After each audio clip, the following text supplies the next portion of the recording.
Good afternoon and evening, everyone, and welcome to our special online event, A Seismic Shift at the FDA, Why the Phase-Out of Animal Testing for Pharmaceuticals May Be at Hand. I'm Joseph Grove, Senior Communications Director for Animal Wellness Action and host of the Animal Wellness Podcast. I'll introduce our panelists in a moment, but first, a few quick notes. This event is brought to you by Animal Wellness Action and the Center for a Humane Economy, and it is part of our Claudia Miller Ignite series on animal welfare. For those of you who are new to us, thanks for joining the team. Welcome aboard and thank you. We hope you'll find the content we send you to be educational and inspiring, and that you'll take advantage of its ability to connect you to your legislators and other officials to make heard your voice for animals. Next, we've set aside some time at the end of the event for you to ask questions. You should see in your Zoom window a QA button, a question button, or perhaps it's called chat. Please enter any questions or comments through that button. I'll keep an eye on them and ask them at the end of the webinar. Finally, everyone who registered will receive a link to the recording of the webinar tomorrow, as well as any assets that may be mentioned throughout the evening.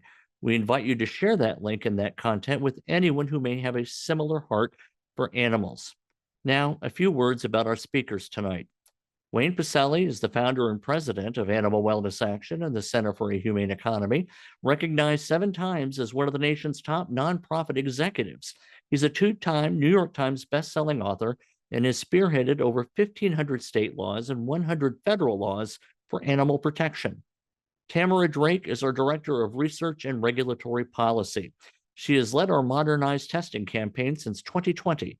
She was instrumental in the formulation and passage of the FDA Modernization 2.0 Act and our efforts to enact the FDA Modernization Act 3.0, which is now pending in Congress.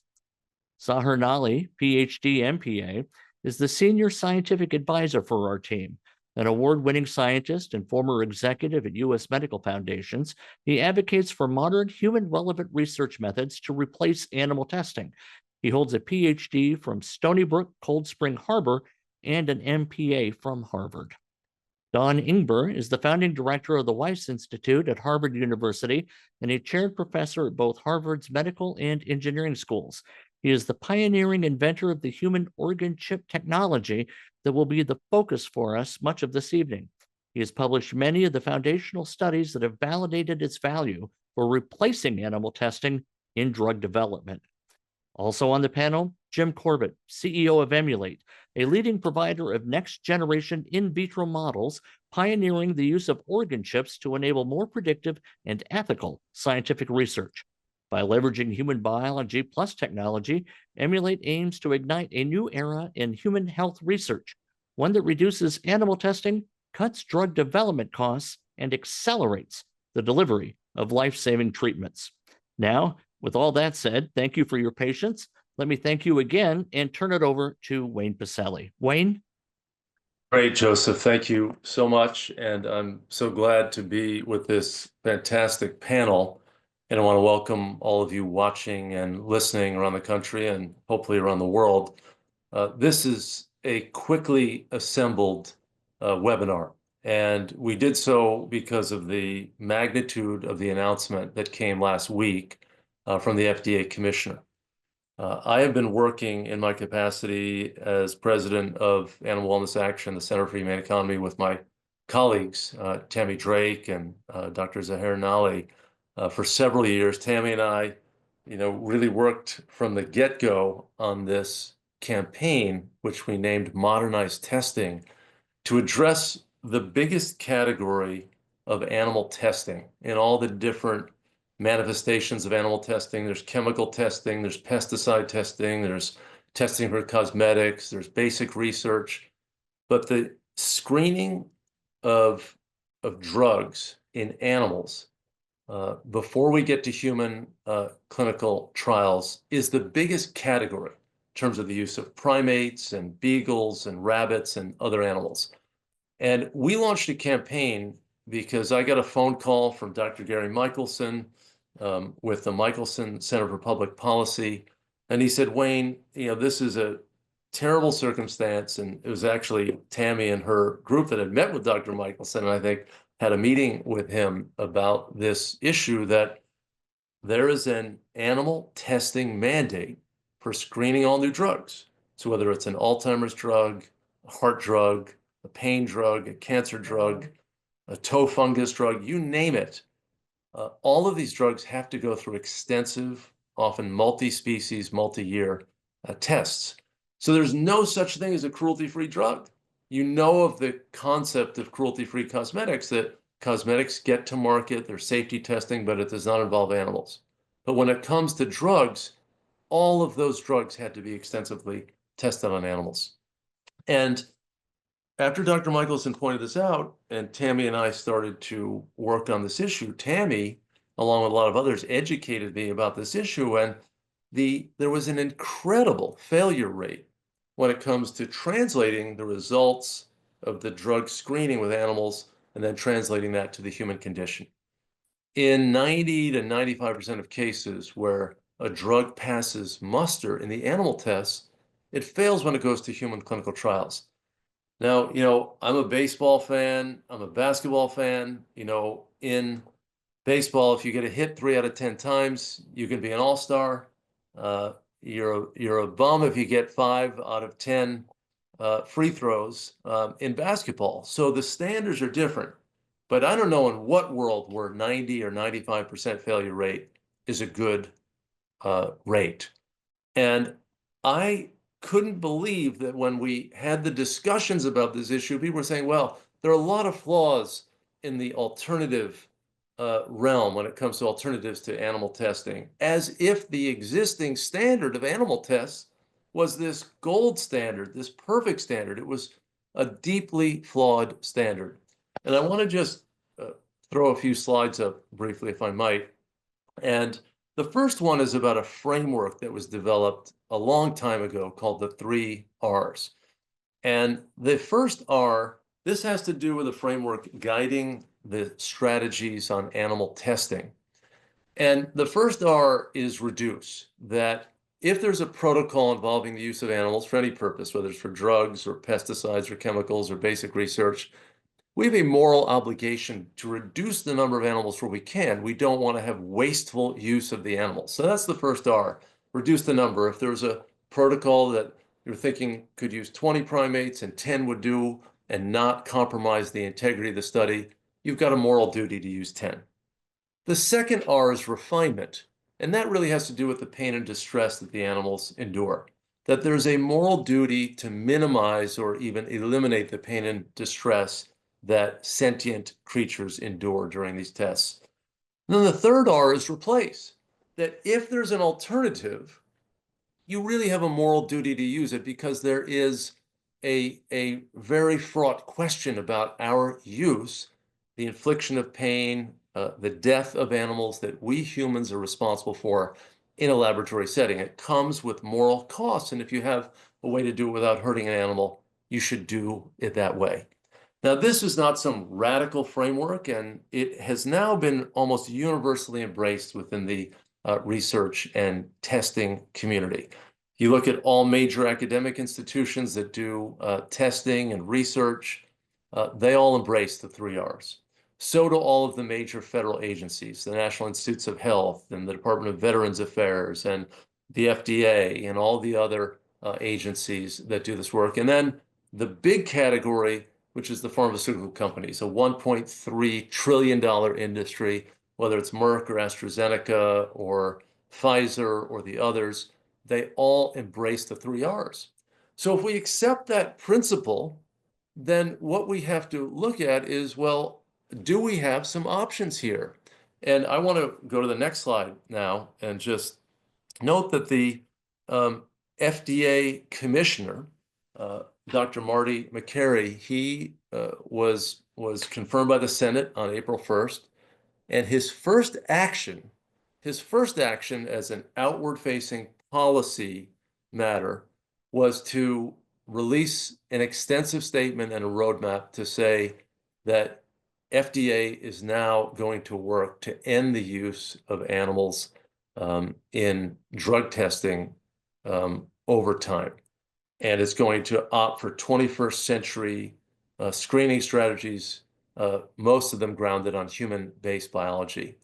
And he said in a few short years, animal tests will be the exception, not the norm. Now remember, it's not just the norm, it was mandated until we passed the FDA Modernization Act 2.0 in 2022. And he also said that FDA will encourage and provide incentives to drug developers to use the non-animal testing methods. That FDA was not just going to be a passive actor, but it was going to really call upon the drug sponsors to use these methods and to make them available, to qualify them, and to promote them as the best strategy. And then, just as a basic conclusion that we came to after reading his roadmap is that, we're going to see changes that extend well beyond the protection of animals. Because the R&D costs are so substantial with the animal testing model. The drugs, it takes them 10 to 15 years to come to market. The average cost of a drug from concept to delivery in the marketplace is $2.2 billion. We're going to see a drop in drug prices to have more efficient, better, more reliable, more precise methods of screening drugs. We're going to see quicker delivery of those drugs to patients in need.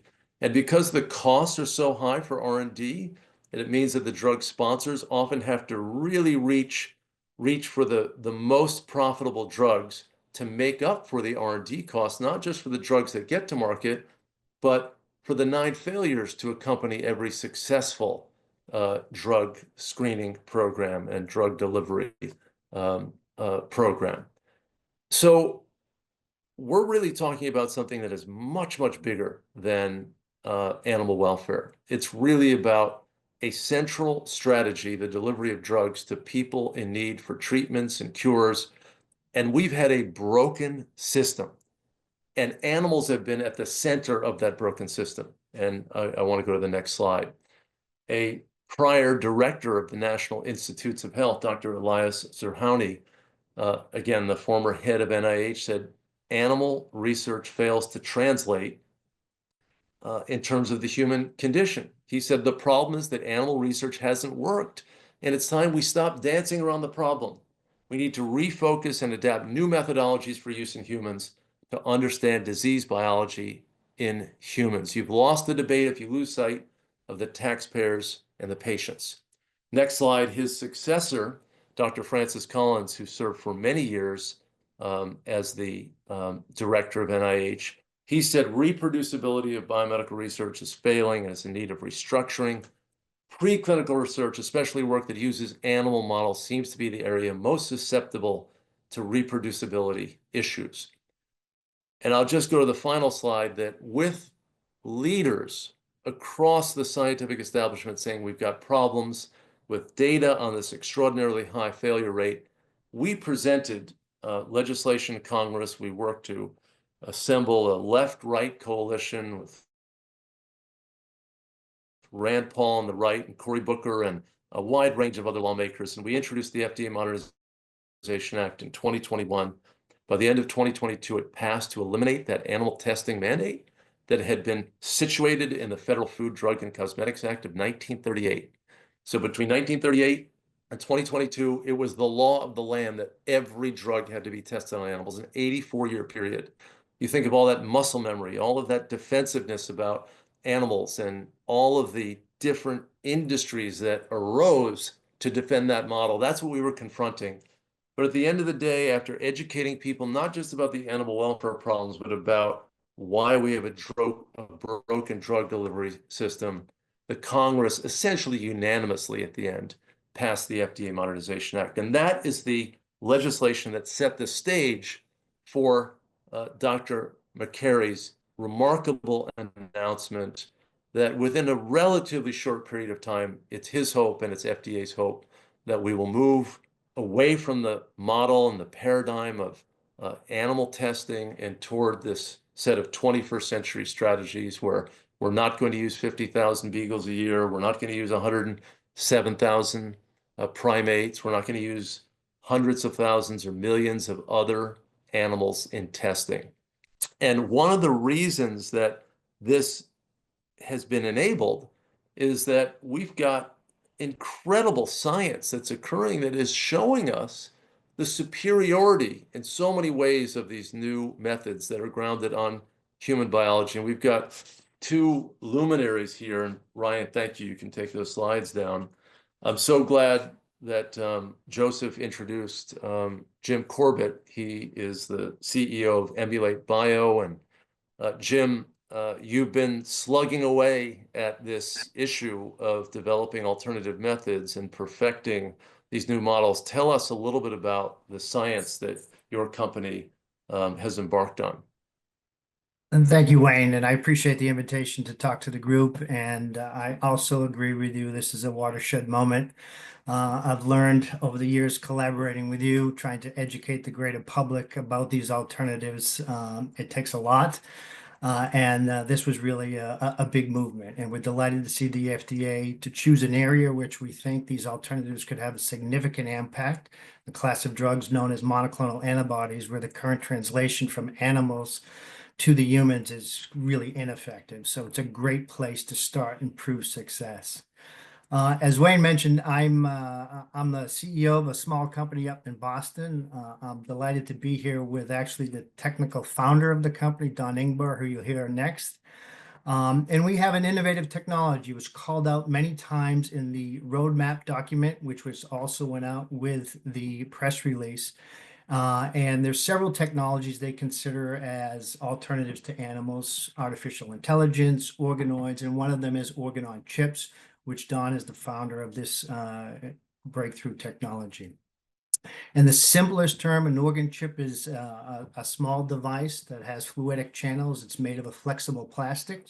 And what we are capable of doing is taking the cells of interest from a particular organ, a lung, a liver, a kidney, a brain, placing those onto our chip. We create an environment where those cells can live healthy. We can feed them with nutrients. And then that allows a researcher to test their compound of interest to see, is there a safety effect or is there an efficacy effect that they're desiring to see or not see? And that will allow them to make better decisions to say, which ones do I now move forward to go into the clinical trial? And as Wayne pointed out, the preclinical models today with animals, 9 times out of 10, when you move into the clinic, you fail. So it's a very inefficient model. And we have demonstrated, and Don has demonstrated over the years through numerous publications, that these preclinical tools, the organ chips, are highly predictive of what's going to happen in the human, because the foundation are human cells in a microenvironment that represents what happens in vivo. So it's very exciting. We've been in the market now for a number of years. Our customers are the pharmaceutical companies, the biotech companies, government, and academics. And we are global in nature. Again, we're relatively small, but we continue to make headway. And we're really, really excited about what's happened here with this next change. What I think would be helpful now is maybe to turn it over to Don, because this founder, believe it or not, the FDA itself was one of the original founders of Don's work, because there was an interest back over a decade ago to realize there's an alternative. And maybe, Don, I'll turn it over to you to kind of give a little bit of history and bring us more up to speed. Sure. Thank you, Jim. Yeah, so I am a Harvard professor, and I had the Wyss Institute at Harvard, where I've carried out work over the last at least 15 years, based on the recognition that, one of the biggest challenges in medicine is the fact that the drug development model is basically broken for the reasons you heard so nicely explained. It's got to be a better way. And so, yes, we actually took approaches that came from the computer microchip industry that have control over the features at the same nanometer, micrometer, microscopic scale that living cells and tissues live at. And we're able to create these devices that have hollow channels lined by living human cells, but they're not just smaller culture dishes. The cells are positioned so that you have cell-cell, tissue-tissue interactions that replicate what you see in living organs. And we could even have flow to mimic vascular perfusion. We can have breathing motions and air contact with lungs, and peristalsis with intestines. And what these do, they're optically clear. They give you literally a window on molecular scale activities inside living cells, inside a tissue and organ context, and it's all human. And you could have immune cells in here, you could have complex microbiome in here, and you could build progressive complexity. This has allowed us to show again and again, and now because of Emulate, people all around the world, that you really can emulate the behavior of human organs in response to drugs, toxins, infections. We've used these during COVID to study infections by pandemic respiratory viruses. That's led to drugs that move to the clinic. We found toxicities in these devices, including monoclonal antibodies, that were never seen in animals, but were seen in humans. Emulate has really pioneered, I was involved, but pioneered a study where we tested 27 different drugs, where we knew the results in animals and humans, and most had been wrong.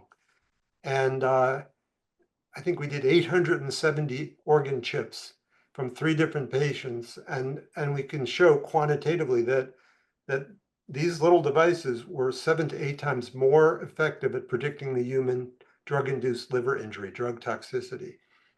So there's data out there to support that these are certainly as good or better. And as you heard, that's not saying much. You don't have to be, the animal models are so bad that these are, you don't have to. The FDA said years ago, as long as you're human and as good, that would have value to the FDA, but these are much, much better. The other thing I usually end my talks with this, which is that the way the drug companies work now is they spend hundreds of millions of dollars in 15 years developing a drug. They get to the clinic, they'll do a large clinical trial, thousands of patients, they'll spend tens of millions of dollars, and they almost always fail. And then they'll go back and they'll have statisticians ask, is there a subpopulation of patients that maybe are more similar, maybe genetically related, that responded a little better? Sometimes they find them. It takes a couple of years. If they do, they'll do a small trial, and if they're lucky, they get approved for a very narrow application. Incredibly expensive. It's basically based on failure and serendipity. With organ chips and new advances in stem cell technology, organoids, where you take a biopsy and you collect stem cells and can grow them out, or just primary cells that we're now able to get from cadavers, for example, and then expand. You can pre-choose a genetic cell population or a population of very similar phenotype expression of disease. Take 50 patients, let's say, Afro-American women from the Southwest who have chronic obstructive pulmonary disease and ultra-sensitive cigarette smoke. You could test your drug against chronic obstructive pulmonary disease and these chips against their lung chips. And maybe you find out of the 50, there are 40 that respond really well. And then you could also test their liver chips for toxicity and their kidney chips for toxicity. Amazing thing about organ chips is you could flow drugs in just like you're injecting a drug in a patient going through the vascular system. So you can see how the drug levels change over time, or how different drug regimens, like whether you get a drug once a day or 3 times a day, differs. That's totally critical for drug effects and toxicities. And this basically can be used to speed up the design of a clinical trial. But now you have 50 patients, you've chosen 40, maybe 35 don't have toxicities, and then you use those very patients in a small trial. This would be faster, cheaper, more likely to succeed, and really just transform the pharmaceutical industry. This is now possible, but as Wayne said, you have, 50 or 80 years of an industry that this is the way we do things, and we're all human, and trying to get people to change the way they do things, to take on a risk in a risk-averse business is hard, and they need to be risk-averse. We have to be safe, but we're competing with animal models that really are not very good, and I think we have to keep that in the back of our head. So I'm happy to answer questions later, but we've been doing this for a long time. There are many different types of organ chips. There are many different approaches with organoids. We combine them with artificial intelligence. I really like that FDA is saying we can not only have these different techniques, but we can combine them together. And I think with that, we will get there.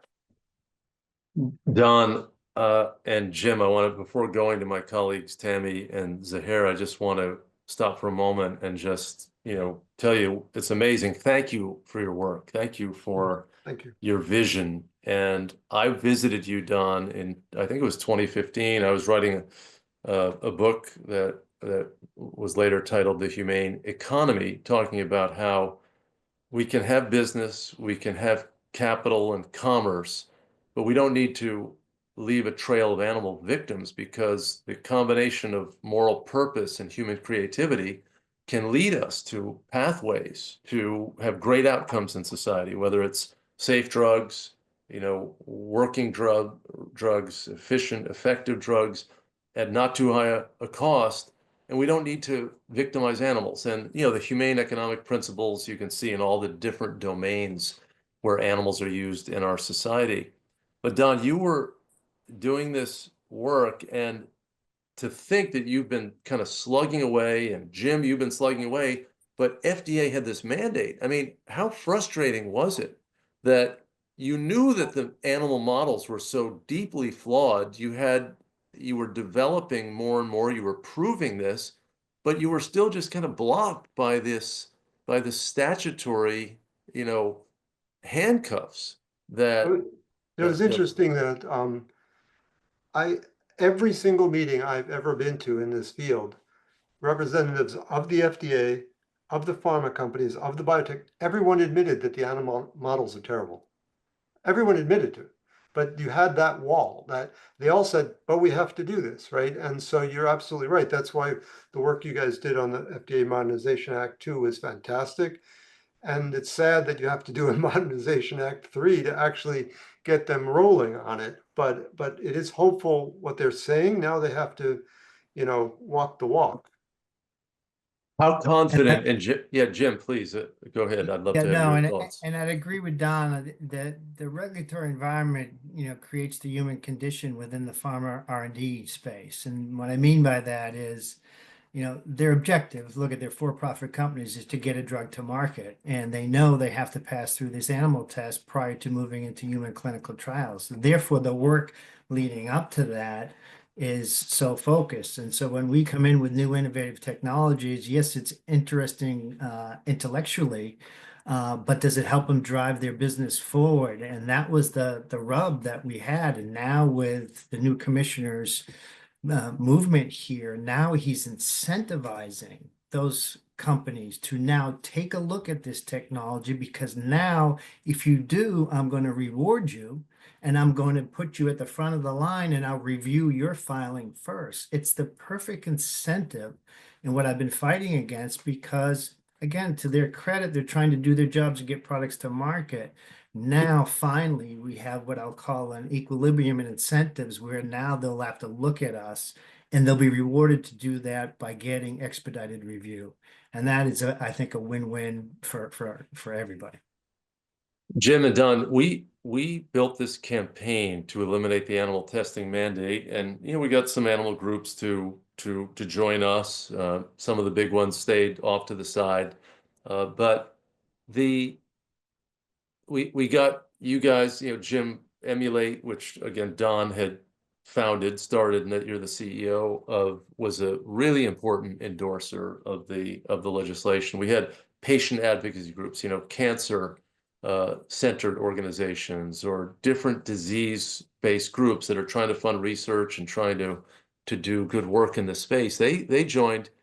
We got just one or two pharmaceutical companies. Why did so few pharmaceutical companies join? Because they were spending all this money on a failed model, a model that breaks down 9 of 10 times and just has enormous cost built into every drug. And that means that they've got to go for Ozempic, right? And they've got to go for Alzheimer's drugs. They've got to go for the big stuff. We have 7,000 diseases that afflict people. I mean, this is a real problem in terms of this pipeline of drugs and just this selection for the commercially gigantic drugs. And where does that leave the patients, or communities of people, patients of 50,000 or 40,000 or 80,000 who have no cures or treatments? I mean, when we published the liver paper, we did an economic analysis with it. And that study said that just replacing this one liver chip test for drug-induced liver injury, one context of use, as the FDA calls it, could save the pharmaceutical industry $2 to $3 billion a year by preventing late-stage failures. So I think the people in the C-suites in these companies get it. It's the guys in the trenches who, they're gonna be the ones fired if they cause, they make a mistake, right, and change the way they use it. They've worked for 30 years with animals. You're now giving them something they've never dealt with, and you're asking them to just change overnight. It is hard, it's just it's the human obstacle. I found FDA in working on the legislation, FDA was throwing up roadblocks as we would move. I just found them very timid. They were just, there was not a risk-taking culture in any way, but this is not really risk, right? This is science-driven decision-making that clearly was going to supplant a system that was based on risk. I mean, with all the side effects of drugs and all the drug failures, there's so many problems with it. I was just mystified by it. I'm sure the two of you had head-scratching moments as I well. mean, to be fair, every academic lab in this field has grown a lot since I kind of helped launch it, has their own version of these models. And even the same model, that when each lab makes their own model, they get different results. FDA can't deal with that. FDA needed companies to form that commercialized it, that mass produced it, that had quality control. That's why I founded Emulate, so that anyone in the world can use the same system with the same control instrument and get the same result. And now they're asking, reasonably so, although it takes forever, the timing is what's so frustrating, for data to show that, that it's robust and that you will get the same result each time. As Jim can comment more than I about the frustration of how long it takes for them to review those data, because we generated those data and published them in 2022, right, Jim? Yes. And it's still going, so that's a whole other level issue. Yeah, well, no, thank you for that. I just wanted to get a view from the trenches where you guys were and the feeling on the outside, just thinking, my God, how could this system not change? Now everyone's saying, oh, this is so obvious. It's so economical and smart to do this. Well, yes, Dr. Makary has changed things, but all these facts were there prior to this. Why for the last 4 years, prior to this, wasn't there movement? But let me go then to my colleague, Tammy Drake. Tammy has just been a superb colleague. She is so knowledgeable about this. She works so hard. And, when she joined our organization, we launched this campaign. And Tammy, I know this is a great moment for you with all of your successes with the FDA Modernization Act and 2.0. And I know you're big admirers of Don and Jim. So I'm sure you're feeling a rush with all of this. Yeah, I feel like a groupie at a rock concert, but that's the kind of nerd I am. I've been following Don's work forever, when I started in 2012, and then of course Jim. And I have to tell you, if I got a nickel for every time I relied on your work and your publications and your science when I was working to convince legislators to move this stuff through, I would be a very wealthy woman. So, I appreciate, even being on the same screen with you. So everybody's covered everything I'm going to say, but I'm just going to reiterate a few things. But, here are some of the problems with our current drug development model. Extraordinary high costs of drugs for consumers, long delays in delivering drugs to market, and even after drugs are approved, serious side effects from use. And as Wayne pointed out, Don, Jim, everybody, this huge failure rate, 90 to 95% of drugs that pass animal tests fail in human clinical trials. That's unacceptable, but it's the way it's been, and it's not getting better. Most diseases have no treatments available, and adverse drug reactions are the 4th highest cause of death in the United States. And that's when somebody is taking a drug as prescribed. In addition, to falsely identifying a drug as a toxic drug as safe in animal tests, they can falsely label a potentially useful therapeutic as toxic. Of the many thousands of drugs that have failed in animal tests, some might have worked in humans. For example, we all know this example. Think about aspirin. Animal tests weren't mandated 150 years ago, but if they had been mandated then, aspirin would have never made it to human use because it was toxic to animals. It would have been abandoned. So the time and cost of animal studies slow down delivery of new therapies to patients. As Wayne pointed out, the cost for developing a single new drug or vaccine averages about $2.2 billion and takes 10 to 15 years to bring it to market. The super high cost in time and money means that drugs that don't provide financial return, like Wayne was talking about the blockbusters, they aren't going to get developed. So Dr. Makary's announcement is fantastic news for the American public.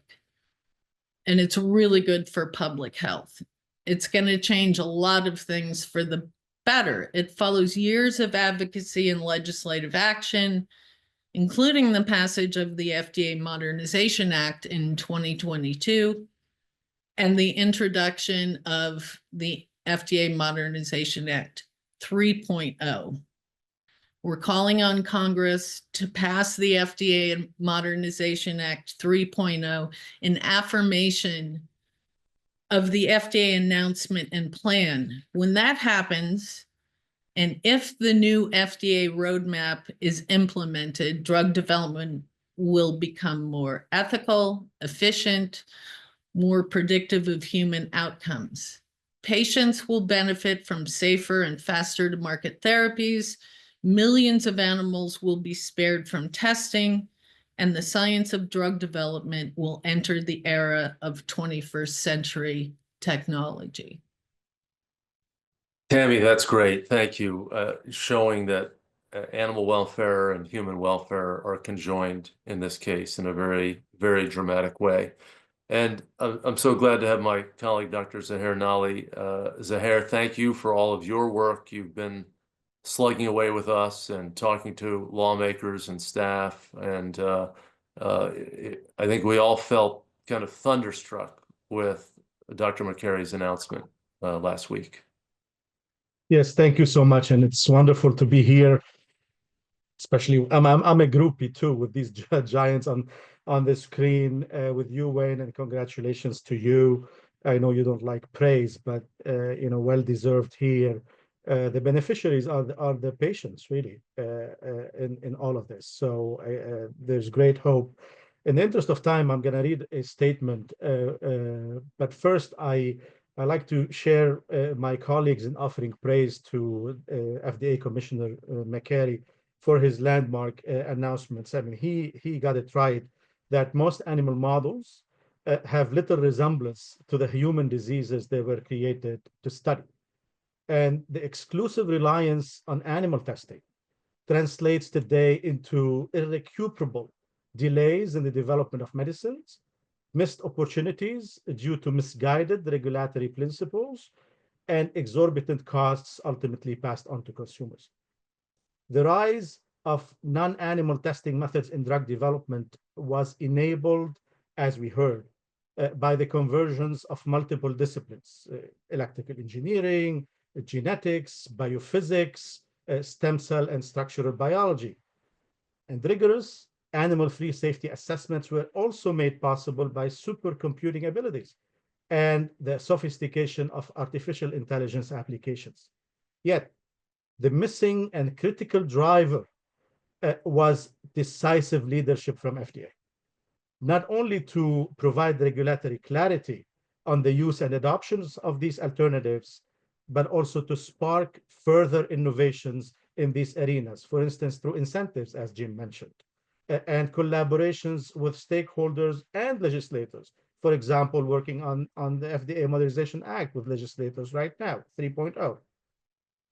And also I add in this tumultuous time, providing additional funding, given the shortage of funding and the situations we are in right now. So in this context, friends, the release of FDA modernization, the FDA roadmap to reducing animal testing in preclinical safety studies on April 10 represents a watershed moment. We have heard that term today many times for scientific discovery in general and pharmaceutical drug development in particular.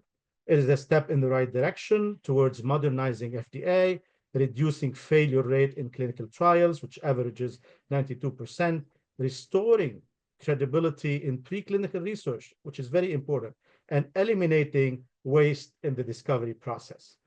Importantly, this reform will confer benefit to many challenging areas, including, and I list four. One, instances of life-threatening and complex diseases with species relevance limitations. What we mean by that is where no animal models exist due to the lack of pharmacologically relevant comparison to humans. Two, for rare diseases where 95% of 7,000 plus diseases, as Wayne mentioned, that affect around 30 million Americans do not have one single FDA-approved drug. Three, in the growing therapeutic areas of biologics, where therapies, like example, immunotherapy, cell therapy, are by design very human-specific. The use of animals there is misleading and scientifically unjustified. And for repurposed drugs, or in cases where prior target modulation experience exists, and for rapid screening, as we heard from Don. So in conclusion, implementing a clear, accountable, and transparent system of checks and balances built around an intentional use of innovative technologies in drug discovery away from the dead weights of animal testing is underway at the FDA. In the near future, we expect that this important step by the FDA commissioner will bring relief to millions of Americans, reduce futile animal testing in the regulatory process, and streamline a prescription drug marketplace, which in 2023 was valued at more than $1.2 trillion. Thank you very much. And this is the end of the statement. And I'll throw it back at you, Wayne. Happy to take questions. Zaher, thank you very, very much for all those lucid observations. And, you know, I think many of us said similar things about the problems, but this is what you have to do in a campaign, a legislative campaign. We had to remind people over and over again what was at stake and the many dimensions of this. And I want to really extend thanks. I mean, certainly to Dr. Makary. I mean, this was a bold, important, historic action that he took. But I also just want to thank the millions of people who responded to our alerts and who contacted lawmakers about this and raised this question. I want to thank, really foundational donors and supporters. Dr. Michelson was a fabulous ally and advocate on this. The Michelson Center for Public Policy. He's an MD himself. My late friend Skip Trimble, we talked about this, and he provided initial money to get us going on this. And Lori McGrath, whom I know, Jim, Lori, she's a fabulous advocate. She invested in this, and so many of the other people who played critical roles. And I think Rand Paul grabbed this. This is the first bill he ever passed in Congress. He served for 12 years in the Senate. Now he's in his 13th or 14th year now. And this was the first bill he had a major hand in passing. Cory Booker has been just a tremendous ally of animal welfare. He worked so hard. Vern Buchanan of Florida, Buddy Carter, now the chair of the Health Subcommittee in the U.S. House, former Representative Kurt Schrader, a veterinarian. There's so many lawmakers, Rosa DeLauro, who really fought this. And, I think now it's going to be so important that we follow up. We have to get 3.0 passed, FDA Modernization 3.0, but also we have to spend our money efficiently. Having Don Ingbar's work supported at a time when that work is so critical in allowing us to drive down this pathway, this road. why are we going to be funding these regional primate centers? The primates are costing 50, 60,000 per primate. We know the results aren't very good. Why would we be investing hundreds of millions there and not more in the work that Jim and Don are doing? So we've got some really important allocation decisions to make. And while we celebrate the moment, while we celebrate Dr. Makary's very vital and important life-affirming science-based announcement, we still have a lot more work to do. And so for all of you listening, please join us, celebrate with us tonight, but let's get back to work tomorrow. We've got a lot of pieces to move down the road here. And Joseph, I'm sure that there are some questions that some of the listeners and viewers have. All right, thank you very much, Wayne. Indeed, several questions. We'll get right to them. Wayne, answer this about the status of the Senate bill. When may it go up for a vote? And what's the timing on introduction in the House? Yes, well, again, we're talking about a sequence of bills that kind of built on one another with feedback from FDA and other key stakeholders, pharma and biotech and others. The original bill was the FDA Modernization Act. That morphed into 2.0, which was passed in December of 2022, eliminating the animal testing mandate that had been in place for 84 years. But since 2022, FDA's done little to implement the law. And we just had excuse making and delays from FDA, even to conform the regulations governing drug screening and to align them, to conform them to the plain language of the statute. So that was really the main purpose of the original 3.0, along with guidelines to get us moving in the right direction. So the Senate bill has been introduced, a great bipartisan group of lawmakers, including members on the HELP committee, the authorizing committee that takes health policy related questions. Rand Paul's the #2 Republican on that committee, but there's Dr. Roger Marshall and Ben Ray Lujan is on that committee. The House bill was, ironically, Joseph, introduced the same day as Dr. Makary's announcement. Buddy Carter, the chair of the Health Subcommittee, powerful chair of that committee, is the lead author of the bill with fellow members of the Energy and Commerce Committee in the House, Nanette Barragan, Troy Carter, also a Republican, Diana Harshbarger, who's a pharmacist by profession, as is Buddy Carter. So they know their drugs, they know this issue. And the Senate passed 3.0 at the end of the year, but the House leadership did not bring it up before the chambers adjourned, before they went sine die. So we've had to reintroduce them. I'm hoping we can get them moving in the next couple of months. There's no reason to delay. Dr. Makary has now lit the fire, and Congress needs to answer, and Congress needs to be in a dance with the FDA. They need to tackle this together. You know, that's why we need to get the funding right. And we can stop funding the old model and start funding the new model. That's going to be the greatest catalyst we've got. All right, thank you, Wayne. I'll toss this one to Tammy. Great for what's happening in pharmaceuticals. What does this progress mean for other uses of animals in experimentation? Well, there were other announcements right at the same time. I heard on April 10th, the EPA has announced that they're going to go back to their plan to phase out animal testing.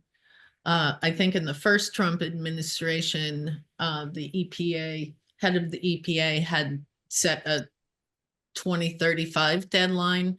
They've reinstated that. Under the Biden administration, they took that away.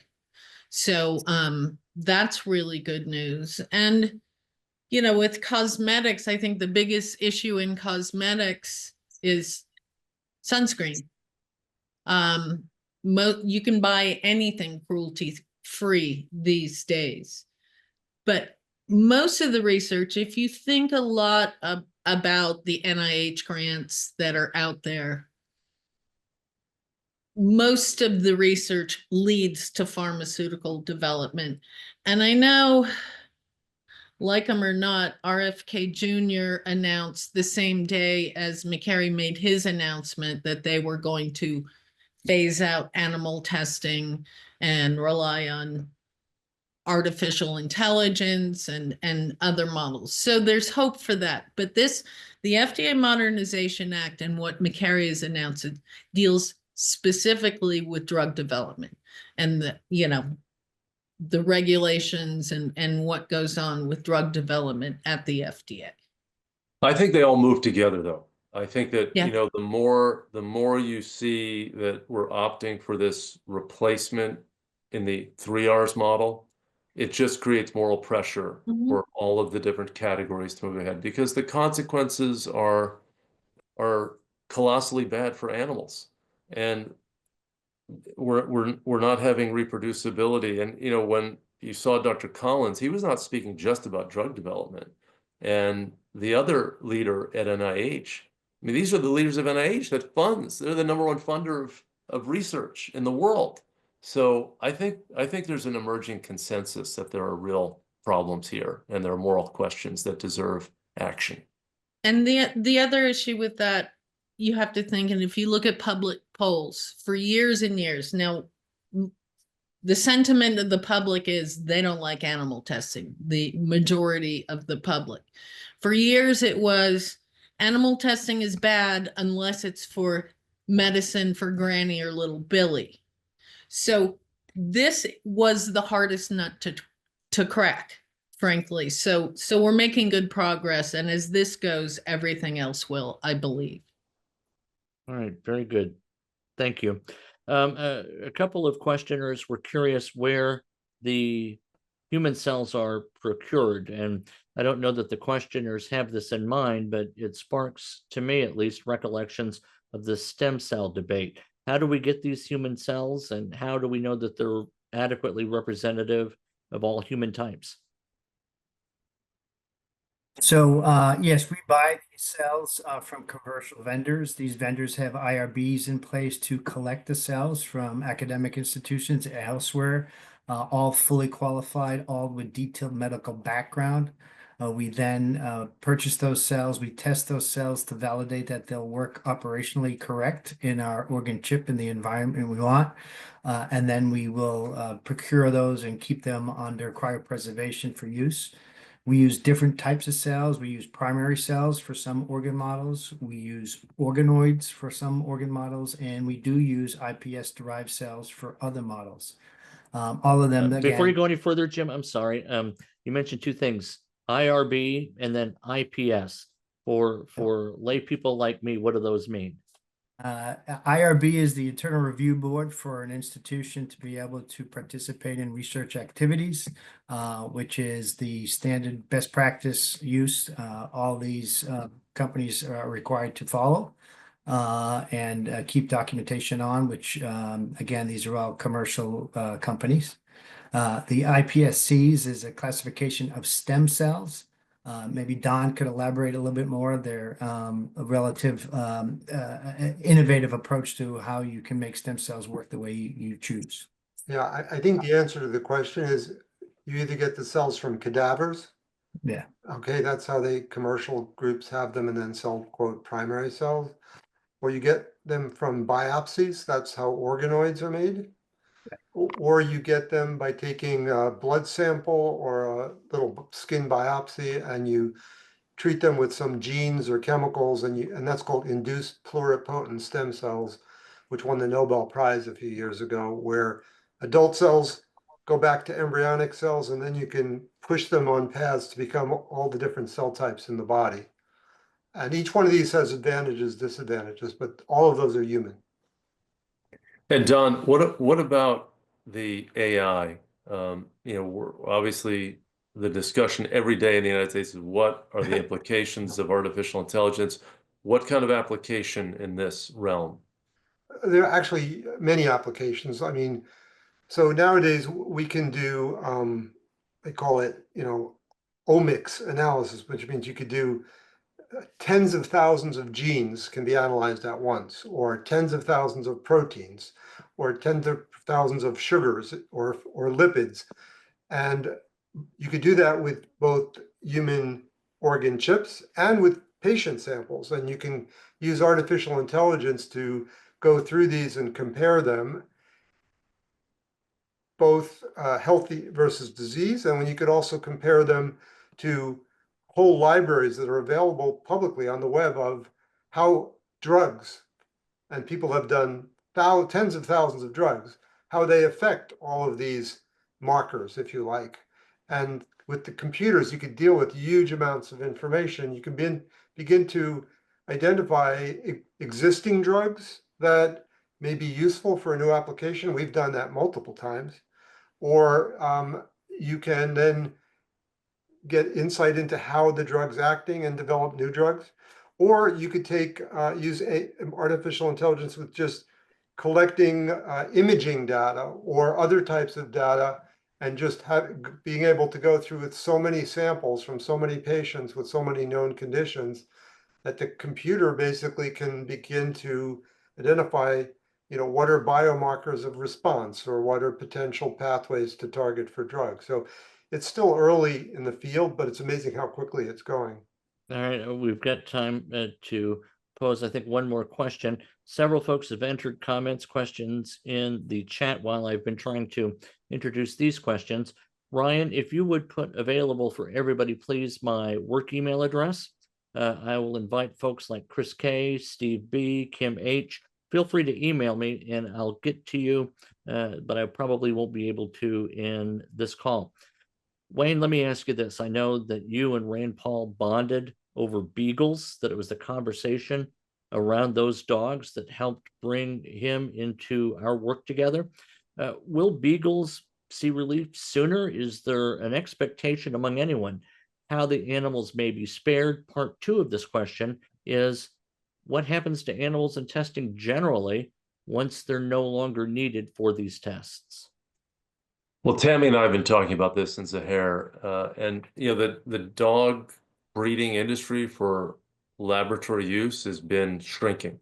And there was this really high-profile case of a Virginia-based dog breeding facility called Envigo, and there was an investigation, I believe it was led by PETA and perhaps Shark, that exposed terrible mistreatment of the animals and an incredible ratio of animals to professional veterinarians. There were 5,000 dogs. There was one vet at the facility, and that was a cause célèbre. That company basically got acquired by a different company, but the number of dogs being used, I think, in terms of the pipeline, has been shrinking. Tammy, I think that's fairly safe to say. There's a dog breeding facility in upstate New York. There's one in Wisconsin.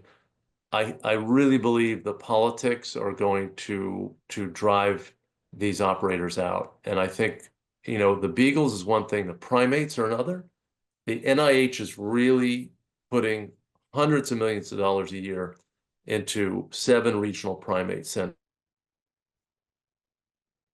And I just think that model is an old model. We just need to move away from it and emulate and invest in the We Center for Bioengineering. This is the future. Let's have our smart investments. And this is where I think Bobby Kennedy and Dr. Makary are going to agree with us on this issue. And I certainly plan to talk with both of them about this issue. And the money needs to go where the future rests. Joseph, you're muted. Thank you. Tammy, any follow-up thought to that?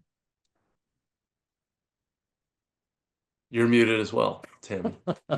As I always say, just the way you like me, muted. So No, not at all. regarding the dogs, yes, Envigo, as Wayne said, was shut down. They went out of business. Their parent company, Innovative, they just shut it down. As Wayne said, there too, we've got Ridgeland Farms in Wisconsin, who is currently under investigation, same kind of situation as Envigo. We're hoping that goes the way of Envigo, and I think it's 3,000 to 4,000 beagles there. And then we've got a bigger one in New York City or upstate New York, Marshall Bio, I think, Resources, and they've got a lot. of beagles, maybe 18,000.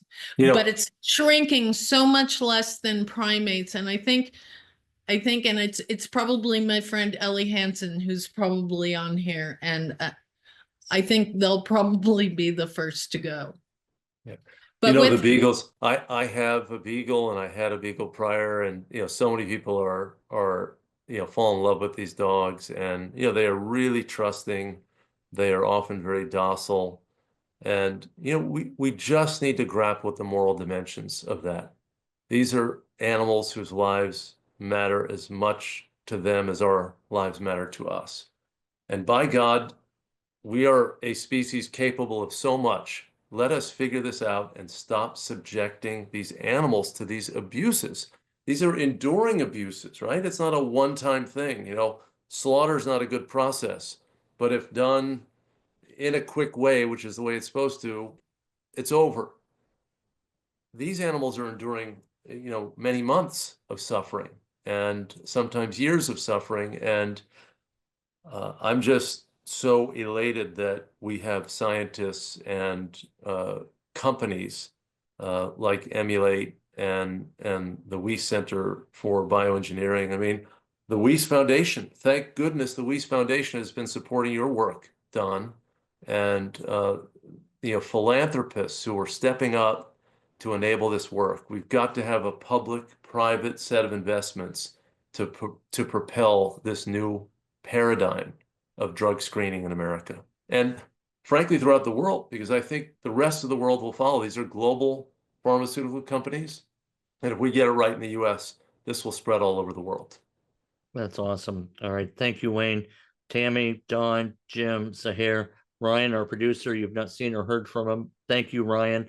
He's put into the chat a link to our action alert. You can click on that tonight and have a letter generated to your people in DC to help ensure the passage of FDA Modernization 3.0. And I just want to thank everyone for tuning in tonight for our Claudia Miller Ignite webinar on animal welfare. Look for our follow-up email tomorrow and stay tuned for details on the next event in this series.